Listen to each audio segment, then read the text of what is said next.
It's time for the Winnipeg Jets to start embracing the T word. They don't want to think about it, but the tank is coming, and I don't think there's anything the Jets can do to stop it.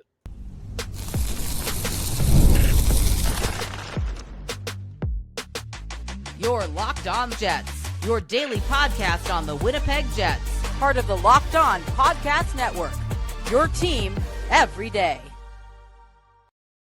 Hey friends, and welcome to tonight's episode of Locked On Winnipeg Jets, part of the Locked On Podcast Network, your team every day. I'm your host, Harrison Lee, an avid Winnipeg Jets fan and an online blogger. You can follow me on Twitter at HLivingLoco and at LO_Winnipeg Jets. Thanks for making Locked On Jets your first listen of the day every day. If you enjoy what you're hearing, be sure to like, follow, and subscribe on all of your favorite podcasting platforms and YouTube. Doing so, of course, is always free of charge and ensures you never miss another episode. Most of all, though, we just love and appreciate your support, especially in helping to make the Locked On Network the #1 sports podcast network. Tonight's episode, wow, we have a bit of a whopper for you, right? Obviously, the Jets have kind of played a couple of games this weekend, and they split the weekend slate, but I don't think anyone would be happy even with just the win. They beat the Sabres, and then they walked into Edmonton, and it was like putting the Jets in front of a firing squad. One of the worst losses and games of the season for the Jets, and it wasn't like the game against the Sabres was particularly amazing. So obviously, I've already sort of given my thoughts on the fact that I think the season's basically over for the Jets. I know the standings are going to suggest otherwise, but look at this team. Look at what they're doing night in and night out. This team has no answers, and I think it's time for them to start embracing future seasons. It is this season that I think is going to be a tank year. The Jets are trying to avoid it. They've tried to avoid it. It's coming, though. I don't know that there's anything they can really do to stop what's going to happen. The only way it does is if Hellebuyck somehow goes on the biggest heater of his career. But we'll chat about all of this and the implications of the last few weeks of Jets hockey and what the future holds for the season in just a little bit. Before we dive in, though, did want to let you know that today's episode is brought to you by Gametime. Download the Gametime app, create an account, and use code LOCKEDONNHL for $20 off your first purchase. So, Winnipeg versus Buffalo, this was a game that, yes, the Jets did win, and I think, a lot of folks would say, well, the 4-1 scoreline looks pretty good, and you'd feel great about it. The reality was, though, I would say Buffalo actually outplayed the Jets. The storyline that was familiar from the first time they met earlier last week was that Winnipeg got outskated and was outworked and outskilled in pretty much all facets. This game wasn't quite as bad in a lot of respects, but still pretty bad. The Sabres have this weird thing, a very Jekyll and Hyde sort of style of hockey, where in transition through the neutral zone and inside the offensive zone, they are so dynamic and fun to watch. But as soon as they get into their own defensive zone, it's like they're a totally different team. And that's what ended up being the difference here. Buffalo is not good defensively, right? If they aren't scoring 30 goals a game, they are probably going to concede a fair pile of chances. So Winnipeg looking uncompetitive against them earlier in the week probably wasn't the best indicator of the Jets being a particularly great squad. Winnipeg, though, in this one was pretty opportunistic. You had the top line combining for a couple of goals because, of course, right, the top line is just going to constantly score. No one else in this team is usually capable of providing offense, so you might as well ride Connor Scheifele and Velarde until the skates literally fall off. But hey, guess what? We actually did have tertiary offense for the first time in a good bit. Cole Koepke and Tanner Pearson, of all guys, getting their goals of the season. For Cole, it was his first of the year. He also got an assist. Pearson had a breakaway goal. Yes, a breakaway goal in 2025. Couldn't even believe it, and that definitely happened. But, I just think the Jets are kind of at a point now where, even a win like this, right? Winnipeg was fine-ish, but they weren't great. And I think I look at the squad, I look at how Winnipeg has played, and I look at the amount of saves that Comrie had to pull off, 34 out of 35. It was a very busy night for him. And the Jets' defense was not particularly good. lots of turnovers, very sloppy play, and Winnipeg's forwards really did not have the pace to go toe-to-toe on a more consistent basis at even strength against the Sabres team. So, yes, it was a win for Winnipeg, and certainly, you take the 2 points, but do you feel great about it? Probably not. I've kind of gotten to this point now where I look at how all of this is unfolding, and I don't feel great about it, right? We talked about some of this game last week, but I think what we're seeing out of Winnipeg now is a fairly consistent problem where speed kills them, right? And I said, on Friday's show, if I recall correctly, that the next game over the weekend was going to be a big one, right? The Edmonton Oilers. Here you are walking into the Lions' den, and what did we really see? Well, it was a complete disaster, and Winnipeg got absolutely shellacked. It was an ugly 6-2 loss. And honestly, the Jets goals didn't even feel like they were even worth celebrating. I'll celebrate Cole Koepke getting another goal, 2 straight for him, just because I like Cole Koepke. I think he deserves the world. He's been, a little bit snake bitten. The only other line to score for the Jets was the top line because, again, of course, who else on this team is capable of scoring? We had an Eric Comrie pool. We had Thomas Milic going in. There just wasn't really anything good to say about this game. I don't even know how to talk about this at this point because what we saw was not exactly surprising. I'll put it that way. What we saw was it was expected, right? And I think we knew that this was probably going to be a game where, regardless of who you started in net, it wasn't going to be a fun night. But them starting Comrie in back-to-back games was a little bit shocking. Milic probably wasn't going to do much better, if we're being honest, but yeah, all I can say is just a horribly embarrassing game. And, the second point for tonight's episode is just a bit of an oh dear. I want to spend some time talking about where things are really, really going wrong and what, has sort of led up to this point, right? I think some of you have already been familiar with me kind of ranting about this past summer, but this problem has started to build from a couple of years. And I think the Jets have done a lot of kicking the can down the road with where this team was going. And now all of their decisions have sort of backfired in the season that's kind of been a confluence of bad luck, injuries, and just a bad team. This is one of the worst Jets teams that I've ever watched. And, I've been watching for over a decade now. And obviously, some of you have seen even worse teams, my guess. Probably you going back to the Noel era. There were some ugly, ugly Jets games back then. But man, I mean, at least you had the honeymoon phase, right? What we're seeing now is really the last embers of this core, and how the Jets decided to supplement it is just... Yeah, how are you, Hellebuck and Scheifele and Connor, and looking at all of this and feeling happy about what Winnipeg did to give you support, right? This has been nothing short of embarrassing for the organization. And maybe they kind of needed this. I don't think that what we're seeing was ever their plan, but I'll tell you one thing. If they were giving themselves some leeway for this to be a one-year situation, I think they made a smart choice. All these contracts that they did sign were all one-year deals outside of the big core guys. So, at the end of this year, we'll be able to cut bait or even before then. That part, I think, is at least positive. But the ride down for the rest of this year, it's possibly going to get pretty ugly. Hellebuck can only save so much, and at some point, right, the problem with this team is just a talent issue. And for one reason or another, we continue to see the coaching staff really be ride or die with how they're arranging things. That's going to be part of the oh dear discussion. Let's get into it and what's gone wrong horribly, which players are really, holding the Jets back, and how Winnipeg can start to think about the future coming right up. The World Cup is coming back to North America for the first time since 1994, and with 48 teams for the first time ever, it's going to be massive. But let's be honest, getting tickets is usually the hardest part. That's why the Gametime app is clutch, though, finally giving fans a real advantage when it comes to snagging seats.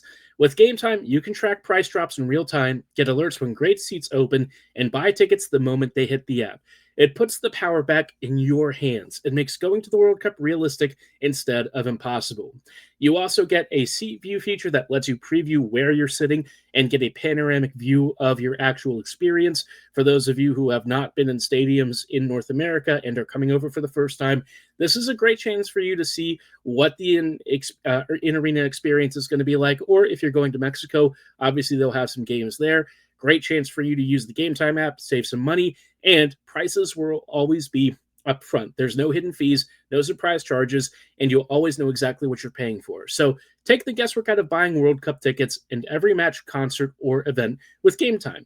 Download the Gametime app, create an account, and use code LOCKEDONNHL for $20 off your first purchase. Terms apply. Again, download the app, make an account, and use code LOCKEDONNHL for $20 off. Swipe, tap, ticket, go, Gametime.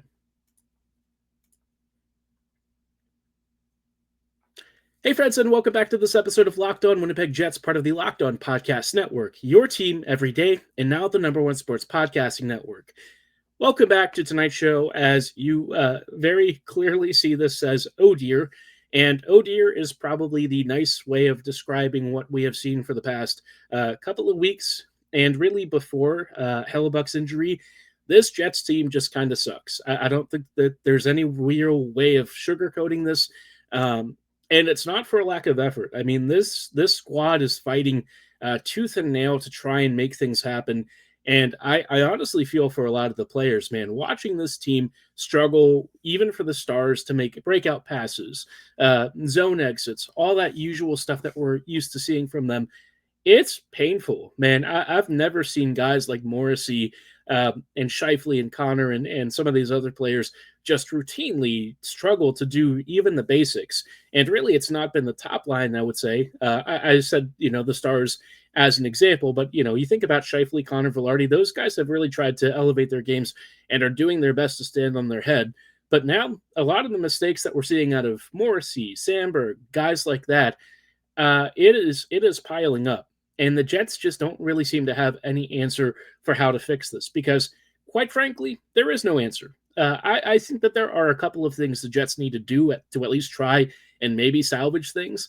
But at this point, I've already sort of written the year off. I think what we're seeing out of this team is ultimately, a lot of decisions that have led to Winnipeg falling behind where the rest of the league is going. It's been a long time coming, I think, for the Jets because for the past several years, they've been very good. And on the one hand, very good is what every team in the league chases, right? You want to be a great regular season team. You want to be a playoff performer and contender. I think the problem for the Jets is that, simultaneously, they've struggled to really establish the pipeline to keep this going.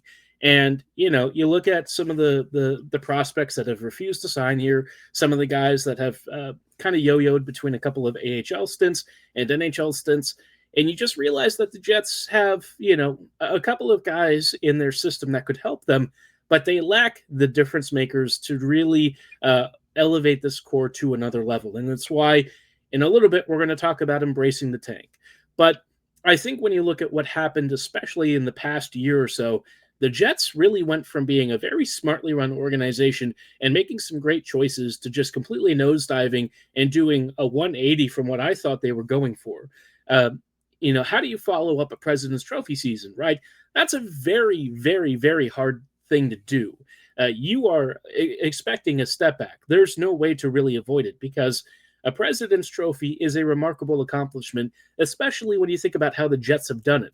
There are very few teams in the league that get to have this honor, and the way that Winnipeg did it last year, I thought was very impressive. They had career seasons from a lot of guys. Hellebuck was astounding.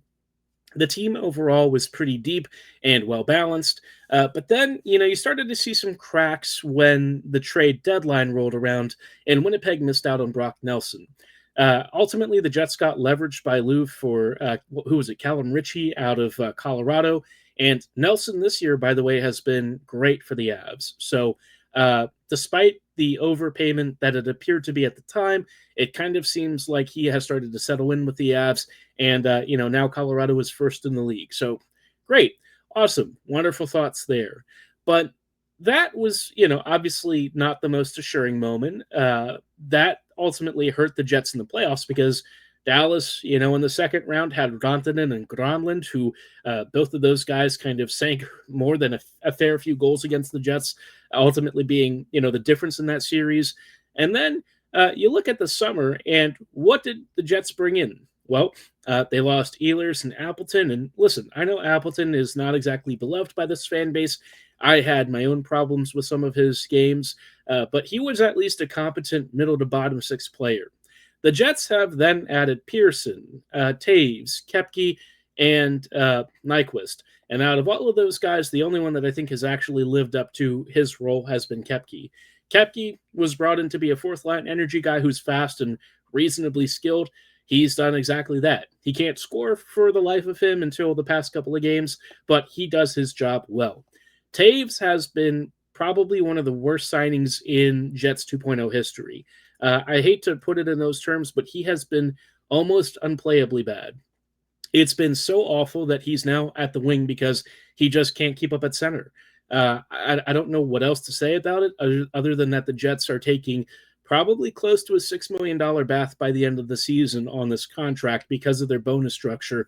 And I just, I thought that this could happen. I was concerned that it was going to be a problem. But, I don't think anyone in Winnipeg wants to admit how bad this signing has gone. And, I don't think it's for, again, a lack of effort, but Taves physically just cannot keep up.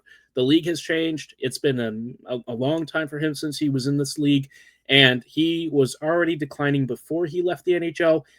Since coming back, he's just, if you brought up David Gustafsson right now, Gus would be able to drive better results than what Taves has. And I think that really says a lot about where this Jets team is. Pearson has been okay at times on the fourth line, but then he'll have moments where he either makes a really bad read or they promote him up the lineup to try and spark something, and he instead just completely struggles, even with like a 3-on-1 or 3-on-2. I remember, a couple games ago, he had an odd man situation. He had a clear scoring opportunity to pass to somebody and instead passed it to an opposing skater and completely broke up the chance. So that's not great. Nyquist has been on and off decent as a bottom six player, but no goals so far. A couple of assists and some solid two-way play, but nothing to really write home about. Most people probably won't remember him, other than just kind of being a presence who swaps in and swaps out. Luke Shen and Stanley have had just pretty nightmare defensive situations. Salamonson obviously kind of trying to get used to the NHL, but it's been a little bit of a struggle, especially with him rotating in and out on different D pairings. I just, all of these issues, right? It's not just death by 1,000 cuts, but these are like really big gashes. Everything I'm listing here is kind of pointing towards the Jets going through one of the worst stretches they've ever gone through. Lowry's not really been great. Iafallo has contributed no points recently. Perfetti is struggling to do much of anything. DeMello's aging. I don't even know what to say, man. Everything that could go wrong this year has gone wrong. And at this point, I would just prefer that they shut down Hellebuck until, after the Olympics, which, listen, it's not happening. He's going to play before he goes to Milan. But I'll tell you one thing, man. This has been one of the hardest stretches of hockey to watch that I've seen from this team in many years. And I think where, so much frustration tends to build up is we even saw the Jets temporarily break up the top line against the Oilers. But it wasn't Connor and Scheifele. They just swapped Iafallo and Velarde. So, Winnipeg is really stubborn. They are just committed to doing the same things over and over again. And at this point, I don't know if Scott's just out of ideas or if he feels he can't make these changes without pissing the team off. I don't really know what's going on behind the scenes anymore, but even like the Jets media is turning on this team. I've seen reporters who are very seldom publicly critical or I would say a little more vocal about the issues with this team, speaking out and actually putting together some pretty harsh words for this Jets team. And these are people who usually have very positive coverage of what we see on the ice, even when the team has struggled. So the fact that we are hearing all of this and seeing all of this tells me that the Jets are kind of losing people, man. I wonder what it's going to look like with season ticket renewals if this continues. If I was a fan in Winnipeg, and I'd had a season ticket package, I don't know that I'd really want to keep coming back. I'd still love to go to games, but it's expensive. And if this is the product that the front office thinks is acceptable for Jets fans, I don't know, man. I think it's almost insulting, but would love to hear your thoughts on this. Let me know what you're thinking of the product so far, where you think the blame lies. Drop your thoughts in the YouTube comments below or at my social medias at HLLivingLoco and at LO_Winnipeg Jets. I ranted a lot now. I want to talk about why I think this is probably the most important thing for them to have happen to them, especially this year, though. If what we're seeing holds, then there is a major light at the end of the tunnel, and I think this situation can absolutely be salvaged, but it is going to require some sacrifice to start. We'll dive into why in just a moment. NFL Sundays move fast. One big play, and suddenly everything feels different. That's what makes live betting with FanDuel so exciting. You're not just watching the game, you're reacting to it in real time. With FanDuel, you can place bets as the action unfolds. Every drive, every momentum swing, every highlight moment. Live betting is best when that game really starts to shift too. A receiver gets hot, a defense tightens up, or the momentum flips after a turnover. Today, the Ravens were obviously going against the Steelers and had a slight favor at home. Unfortunately for me, it didn't turn out that way. Baltimore had a touchdown that was waved off, and overall the performance was just embarrassing. But, not the only team that's struggling out there. We saw the Commanders get absolutely mollywopped by the Vikes. So if you're a Vikes fan, congrats, you may be favorites for next week.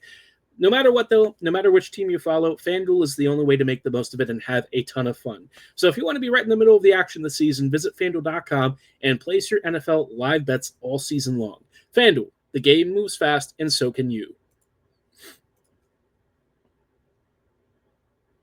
Hey, friends, and welcome back to these closing thoughts on tonight's episode of Locked On Winnipeg Jets, part of the Locked On Podcast Network, your team every day.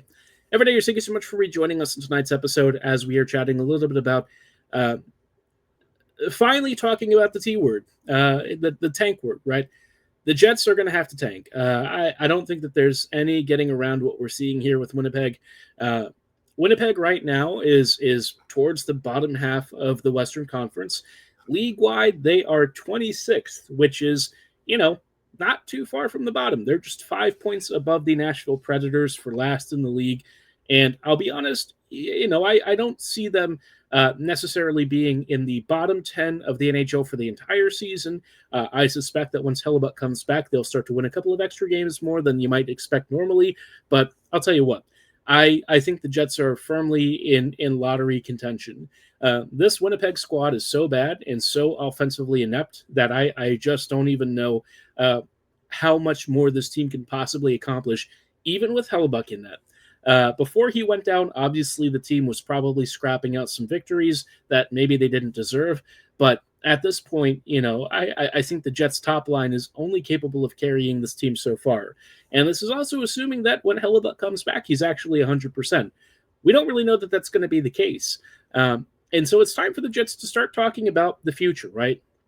A top 10 pick out of this draft, especially a top 5 pick, would be franchise-altering for this team. Winnipeg badly needs a big piece somewhere up front or on the back end, preferably up front. The defense I think they can get away with, and they've got Salamonson coming in the pipelines very soon. Garrett Brown is also out there and could probably start to play NHL or at least pro minutes in the next couple of seasons. They have pieces to slide in there, plus a couple of guys locked up on the back end, so I'm a little bit less worried about that. The forwards, though, the Jets need offensive punch. They just have nothing right now. They've got 3 guys who can score. They've got Perfetti who's scuffling and desperately needs somebody with a lick of offensive sensibility to join him so he doesn't look like he's the only one out there. And the only way that you can really do that is through the draft. Winnipeg's not a big trading team, and we know that it's very hard for them to give up the assets that they have, which is not a ton to begin with, for a top talent. They're not going to be able to do that, most likely. Not unless somebody's really on the outs and is pissed off and for whatever reason has decided to make Winnipeg his new home. The Jets are going to have to draft somebody, and it's going to have to be a big, big, big player. And if this season continues the way that it's appearing to go right now, they are certainly going to be within that territory, perhaps even in a spot to potentially get a top 3 pick. I don't think that that's inconceivable now. I don't think it's likely necessarily. I think they'll probably pick in the 8 to 10 range, but that's still going to give you most likely a really good prospect that can help you in the much shorter term. If they can find somebody who's NHL ready as soon as next year to contribute at least something, that would be a tremendous victory out of a year that feels like it's lost. I would also like the Jets to try and recruit some of their picks. The Shen thing, they gave up a second for him, which is just awful. That was poor asset management. Find a way to get a pick or two back. Maybe open up some roster spots for your kids. Listen, you really don't have much to lose by, perhaps cycling out some of these veterans. Let your NHL youth start to develop and get some NHL minutes. And before people start yelling at me about this, if you say that the Jets shouldn't be handing out spots to anyone, it's BS. I'm tired of hearing this argument. First off, those kids work their butts off to get to the league. No one in this team is taking minutes off, slacking off, not working hard. There are no handouts. Everyone fights for spots. But right now, the veterans have been given preferential status despite not performing at the same level. So I don't want to hear it, man. I want to see this team think about the future, because I do think that this situation, for as much as I've ranted, is absolutely something that they can turn around in the next couple seasons. They have closed their own window for this year, but I don't think it has to stay closed for the next couple of seasons. If the Jets play this smartly and they get a big pick out of this, I think they could build upon a really good foundation that's already there with a couple of their key stars. But it's going to take some real blood and sweat this season before it starts to feel better. And it might not improve next year. It might be a slow process. It might be more in like 2 seasons that we feel better about this team. But, I don't really see any other option. Either they try and turn into the New York Islanders of the past couple of years, or they suck it up for a year or two, tank for something big, and they come out with a much brighter future.